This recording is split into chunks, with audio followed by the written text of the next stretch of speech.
Hello আপুরা, আশা করি সবাই অনেক ভালো আছো। বাইরে প্রচুর বৃষ্টি হচ্ছে, ভাবলাম আজকে একটু সেলফ প্যাম্পার করা যাক। বেশ অনেক দিন স্কিনের যত্ন নেওয়া হয়নি, যেহেতু একটু পরেই গোসল করব তাই আর চেঞ্জ করিনি, একদম ঘরোয়া লুকেই বসে পড়লাম। অ্যাট ফার্স্ট আমরা স্কিনটাকে ডিপ ক্লিন করে নেব। এই ছোট্ট বাটিটাতে আমি আগে রেখে নিয়েছি 2টা ম্যাসেজ ক্রিম ও একটা স্ক্রাব।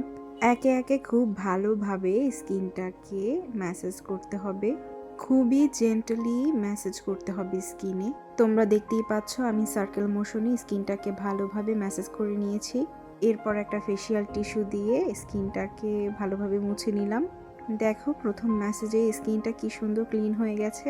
এবার আর একটা ম্যাসেজ ক্রিম দিয়ে সার্কেল মোশনে একইভাবে ম্যাসেজ করে নিয়েছি। ফেসিয়াল ম্যাসেজ আমাদের স্কিনের জন্য খুবই ভালো।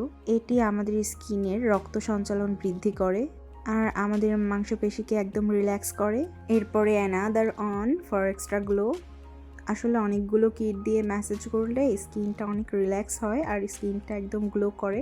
এটা হচ্ছে স্ক্রাব, আমি স্ক্রাবটা দিয়ে ভালোভাবে স্কিনটাকে স্ক্রাবিং করে নিয়েছি। এবার ব্লিচ ভালোভাবে মিক্স করে স্কিনে লাগিয়ে নিচ্ছি। ফেসিয়াল হেয়ারগুলো যাতে একটু স্কিন কালার হয় সেজন্য আমি 10 থেকে 15 মিনিট অপেক্ষা করব। Just look at the glow.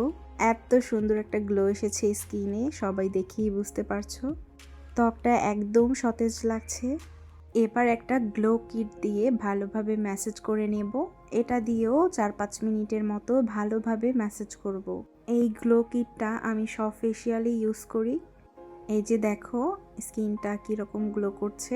এবার ফাইনালি প্যাক লাগানোর সময়। এটা হচ্ছে আমার হাতে তৈরি একটা ব্রাইডাল প্যাক।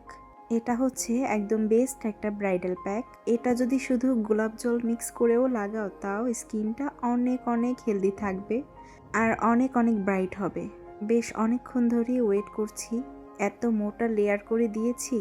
বেশ অনেকক্ষণ বসে থাকার পরে অবশেষে শুকিয়ে এলো। এখন ইনস্ট্যান্ট একটা গ্লো দেখবে তোমরা। এই যে দেখো আমার স্কিনটা একদম পিঙ্ক পিঙ্ক হয়ে গেছে। জাস্ট তোমরা দেখো কি সুন্দর একটা ইনস্ট্যান্ট রেজাল্ট এসেছে। আমি স্কিনটা ওয়াশ করে আসছি, তোমরা চাইলেও ঘরে বসে এই ফেসিয়ালটা করতে পারো। Thanks for watching. আজকের মতো বিদায় নিচ্ছি। আল্লাহ হাফেজ।